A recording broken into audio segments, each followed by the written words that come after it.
ये जश्न मनाएं, जीत मनाएं, कूदे फाने जो करें, जितना इनको बंदर नाच करना है करें। इनके बंदर नाच करने से क्या होगा, जब टायर फूलता है, हवा काफ़ी भर जाता है तो फटता भी है, और हवा निकल जाता है तो पंचर हो जाता है, चिपक जाता है। ठीक उसी तरह भी ये जो फूले हुए हैं 2 दिन में फिर इनका हवा निकलते टाइम नहीं लगेगा। अगर कोई हिंदू का मंदिर 1947 के पहले था, उसको तोड़ के मस्जिद नहीं बनाया जा सकता। कोई मुसलमान का मस्जिद अगर 1947 के पहले था तो उसको तोड़ के मंदिर नहीं बनाया जा सकता। कोई गुरुद्वारा था तो उसको तोड़ के मंदिर मस्जिद नहीं बनाया जा सकता। प्लेसेस ऑफ वर्शिप एक्ट हर एक धर्म को एक बराबर अधिकार देता है। अब कोई कहे कि भाई ये जो है हिंदुओं के साथ धोखा है, तो वे सब देश के गधे हैं, गोमूत्र और गोबर खाने वाले लोग। सर्वे भवन्तु सुखिनः, सर्वे सन्तु निरामयः, सर्वे भद्राणि पश्यन्तु मां कास्य दुख भाग भवे। सभी लोग सुखमय रहें, सभी लोग निरोग रहें, हिंदू धर्म ये कहता है। उन सभी लोगों में क्या मुसलमान नहीं आता, क्या सिख नहीं आता, ईसाई नहीं आता? हिंदू धर्म इंसानियत सिखाता है। यही हिंदू धर्म कहता है वासुदेव कुटुंबकम, पूरी पृथ्वी एक परिवार। तो हम लोग पूरी पृथ्वी में भाई, हमारे मुसलमान भी आते हैं, हिंदू भी आते हैं, सिख ईसाई सब आते हैं। कि मदरसे में आतंकवाद की ट्रेनिंग दी जाती है तो मदरसे में जिहाद का पाठ पढ़ाया जाता है। ये सब जो कहने वाले लोग हैं, शायद इनको नहीं पता कि राजा राम मोहन राय ये मदरसे से पढ़े हुए हैं। राजा राम मोहन राय वही हैं जो सती प्रथा को नष्ट किया। राजा राम मोहन राय वही हैं जो भारत में अंग्रेजी शिक्षा लाए, जिसके वजह से आज दलित समुदाय सांस ले पा रहा है। अगर राजा राम मोहन राय इस देश में नहीं पैदा हुए होते तो शायद दलितों को शिक्षा नहीं मिलती और बाबा साहब अम्बेडकर जैसे लोग नहीं पैदा होते। जश्न मनाने दीजिए। कोर्ट ने जो फैसला दिया है उसका अभी ऑर्डर आया नहीं है। ऑर्डर पढ़ूंगा तो मैं बताऊंगा। तब तक मैं कहूंगा कि देखिए, ये तो फैसला है। अभी बनारस का सिविल कोर्ट दिया है, इसके बाद जो है इलाहाबाद हाई कोर्ट और सुप्रीम कोर्ट बचा है। तो मुस्लिम पक्ष उसमें जाके जो है चैलेंज करे और देखे उसमें, क्योंकि जो 1991 का एक्ट है वो प्लेसेस ऑफ वर्शिप एक्ट, उसका वायलेशन तो, संविधान का वायलेशन तो करके कोई कोर्ट फैसला दे नहीं सकता। तो डेफिनेटली उसी एक्ट के अनुसार ही फैसला आएगा।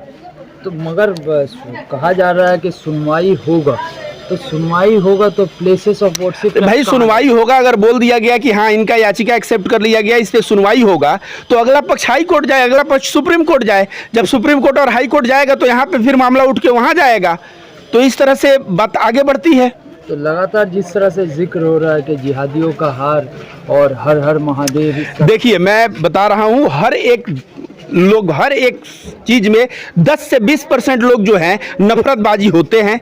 और ये जो कह रहे हैं ना कि भाई हम, ये जिहादियों का हार हो गया, हमारा जीत हो गया, इस तरह के लोग नफरत फैलाने वाले लोग हैं।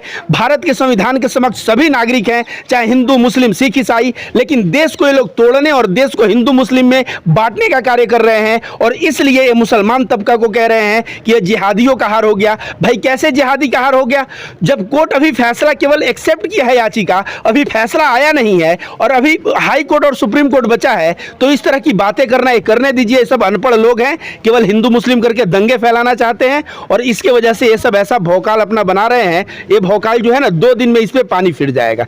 किस तरह से वसीम रिजवी अंदर गया, वसीम रिजवी अंदर गया ना। वसीम रिजवी जब छूटा था, काफ़ी बोल रहे थे कि भाई चलो इन जिहादियों की हार हो गई, लेकिन सुप्रीम कोर्ट ने उसे बोला कि केस इसका कैंसिल करो, जमानत और पकड़ के अंदर करो। और वो क्या कभी बोल रहा था कि अजान के आवाज़ से कुत्ते भौंकते हैं मेरे, कभी कह रहा था मोहम्मद साहब के बारे में बुरा। अंत में क्या हुआ, अंत में जब जेल जाने लगा तो बोल रहा है मुझे खुदकुशी करने का मन हो रहा है। तो भाई ये भारत का संविधान है और संविधान के खिलाफ जाओगे तो कहीं ना कहीं रगड़े जाओगे, और उसके लिए तैयार रहो। तो ये सब जो बोल रहे हैं कि जिहादियों का हार, ये सब उसी तबके के लोग हैं और उनका भी यही हाल होगा, क्योंकि भारत के संविधान के समक्ष सत्य और झूठ ये जो है इसका परख हो जाएगा और सत्य की विजय होगी। मगर जिस तरह से जश्न मन रही है उससे तो साफ दर्शा रहा है जैसे वहाँ पे कुछ जीत हासिल हो गया, गौरी सिंगार का जो मंदिर है वो बनने लगा है।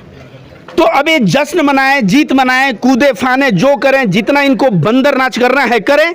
इनके बंदर नाच करने से क्या होगा, इनके बंदर नाच ये क्षणिक है। 2 दिन में कहते हैं ना, जब टायर फूलता है, हवा काफ़ी भर जाता है तो फटता भी है, और हवा निकल जाता है तो पंचर हो जाता है, चिपक जाता है। ठीक उसी तरह भी ये जो फूले हुए हैं 2 दिन में फिर इनका हवा निकलते टाइम नहीं लगेगा। लोग प्लेसेस ऑफ वर्शिप एक्ट का जो है विरोध कर रहे हैं कि ये जिहादियों को सेफ करने के लिए बनाया गया था, तो इसको किस तरह से? ये सब गधे हैं, देश के गद्दार हैं, ये धोखेबाज हैं। आपको बता दें कि प्लेसेस ऑफ वर्शिप एक्ट क्या है। प्लेसेस ऑफ वर्शिप एक्ट यह है कि अगर कोई हिंदू का मंदिर 1947 के पहले था उसको तोड़ के मस्जिद नहीं बनाया जा सकता। कोई मुसलमान का मस्जिद अगर 1947 के पहले था तो उसको तोड़ के मंदिर नहीं बनाया जा सकता। कोई गुरुद्वारा था तो उसको तोड़ के मंदिर मस्जिद नहीं बनाया जा सकता। प्लेसेस ऑफ वर्शिप एक्ट हर एक धर्म को एक बराबर अधिकार देता है। अब कोई कहे कि भाई ये जो है हिंदुओं के साथ धोखा है, तो वे सब देश के गधे हैं, गोमूत्र और गोबर खाने वाले लोग हैं। तो ज्ञानव्यापी मामला, आपको क्या लगता है इस मामले को बार बार तूल पकड़ाने के पीछे क्या वजह आपको लगता है? 2024 का चुनाव सामने है, आपको समझ में नहीं आ रहा पत्रकार महोदय? 2024 का चुनाव सामने है और 24 के चुनाव में क्या हुआ है? रोजगार मिला है? नहीं मिला है। महंगाई बढ़ी है कि नहीं बढ़ी है? बढ़ी है, चरम सीमा पे बढ़ी है। बेरोजगारी जो है चरम सीमा पे है। तो हर जगह मोदी सरकार फेल है और 2024 में बस अब इसके सामने एक ऑप्शन है और वो ऑप्शन क्या है? हिंदू मुस्लिम करना। और उसके लिए इस मामले को तुल दिया जाएगा और हिंदू मुस्लिम करके ये लोग सोचेंगे कि हिंदू ज्यादा है संख्या में तो वोट कर दे और हम सत्ता में आ जाएं। तो इस बार इनको जो है, जिस तरह बंगाल में ममता बनर्जी ने सबक सिखाया, झारखंड में हेमंत सोरेन ने सिखाया सबक, नीतीश कुमार ने बिहार में सिखा दिया, जिस तरह से इनको सबक सिखाया जा रहा है, इनकी जो है 2024 में इनकी औकात याद आ जाएगी। अभी राहुल गांधी ने यात्रा भी निकाला है, कन्हैया कुमार ने भी बोला है कि अगर बन गया सरकार मोदी का तो मैं अपना नाम बदल दूंगा। तो कहीं ना कहीं बड़े बड़े पॉलिटिकल एनालिसिस जो है वे लोग मोदी के खिलाफ बात कर रहे हैं। तो डेफिनेटली देश में एक मोदी विरोधी माहौल तैयार हो रहा है, जिसका खामियाजा 2024 में भारतीय जनता पार्टी को भुगतना पड़ेगा। इसलिए भारतीय जनता पार्टी हिंदू मुस्लिम को लड़ा के और वोट पाना चाहता है, जो उसका सपना साकार नहीं होगा। तो रवि जी, आपको तो खुश होना चाहिए क्योंकि आप तिलकधारी हैं, साथ ही साथ में जो है सुनवाई अब हो रही है, ज्ञानव्यापी मस्जिद टूटेगा, मंदिर बनेगा। आपको बता दें कि देखिए, मैं एक असली हिंदू हूं और जो नफरतबाज हैं उनको मैं हिंदू धर्म से निकाल चुका हूं। आपको याद नहीं, मेरा जो वीडियो वायरल हुआ था, यति नरसिंहानंद को मैंने हिंदू धर्म से निकाला था जब उन्होंने मोहम्मद साहब के ऊपर उसने टिप्पणी की थी। तो मैं बता दूं आपको, मैं हिंदू धर्म को क्या मानता हूं। सर्वे भवन्तु सुखिनः, सर्वे सन्तु निरामयः, सर्वे भद्राणि पश्यन्तु, मां कास्य दुख भाग भवे। सभी लोग सुखमय रहें, सभी लोग निरोग रहें, हिंदू धर्म ये कहता है। उन सभी लोगों में क्या मुसलमान नहीं आता? क्या सिख नहीं आता? ईसाई नहीं आता? हिंदू धर्म इंसानियत सिखाता है। यही हिंदू धर्म कहता है वासुदेव कुटुंबकम, पूरी पृथ्वी एक परिवार। तो हम लोग पूरी पृथ्वी में भाई, हमारे मुसलमान भी आते हैं, हिंदू भी आते हैं, सिख ईसाई सब आते हैं। ये देश को बांटने का काम धर्म नहीं करता, देश को बांटने का काम राजनेता करते हैं। इन राजनेताओं को हमें चप्पल का जूता में पहना के और मार्केट में घुमाना है, जो हिंदू मुस्लिम करता हुआ नजर आए। गोदी मीडिया, आप बोल रहे हैं कि गोदी मीडिया जो है वो बहुत जश्न मना रहा है। देखिए, अंजना ओम कश्यप जो है ना, वो मोदी के नाम की सिंदूर लगाती है, आपको पता है? नहीं पता है। उसने कहा है, अंजना ओम कश्यप ने अंजना ओम मोदी बोल दिया था, याद है आपको? जब ममता बनर्जी चुनाव जीतने लगी, तब ये जितने भी गोदी मीडिया पत्रकार हैं, इनका मुंह ऐसे बनने लगा जैसे इनके घर कोई इनका बेटा मर गया हो। लेकिन जैसे जैसे आप देखेंगे कि महाराष्ट्र में अभी सरकार बदला, ये लोग जश्न मना रहे थे।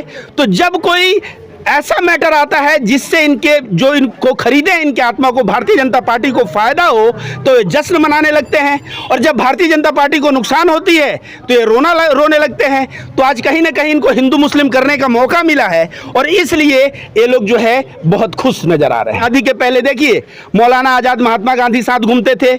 आप जाके देखिए, कहा जाता है ना, मतलब बहुत सारा ऐसा मैं एग्जाम्पल दे सकता हूं, घंटों घंटों बात कर सकता हूं। 1857 की क्रांति से लेके और 1947 तक देश में हिंदू मुस्लिम पूरी एकता बरकरार थी। लेकिन यह नेता जो है अपना राजनीतिक रोटी सेकने के लिए हिंदू मुस्लिम कर रहे हैं। एक आखिरी सवाल, जिस तरह से मदरसों में सर्वे हो रहे हैं, उसको किस तरह से देखते हैं?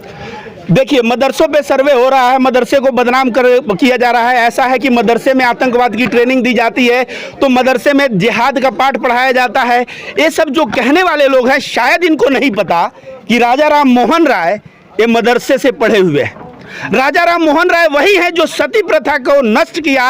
राजा राम मोहन राय वही हैं जो भारत में अंग्रेजी शिक्षा लाए, जिसके वजह से आज दलित समुदाय सांस ले पा रहा है। अगर राजा राम मोहन राय इस देश में नहीं पैदा हुए होते तो शायद दलितों को शिक्षा नहीं मिलती और बाबा साहब अम्बेडकर जैसे लोग नहीं पैदा होते। तो मदरसे का अगर नाम ले तो बहुत सारे महापुरुष मदरसे से पढ़े हैं ये, लेकिन आजकल 2014 के बाद एक नफरत का हवा चला है। आईएएस ज़्यादा बन जाता है मुसलमान तो ये एक सुरेश चौहान के है, वो कहता है यूपीएससी जिहाद हो गया। तो ये लोग ऐसी ऐसी बातें कर रहे हैं। नफरत की जो हवा चली है ना, ये 2024 में इनका सारा हवा निकल जाएगा।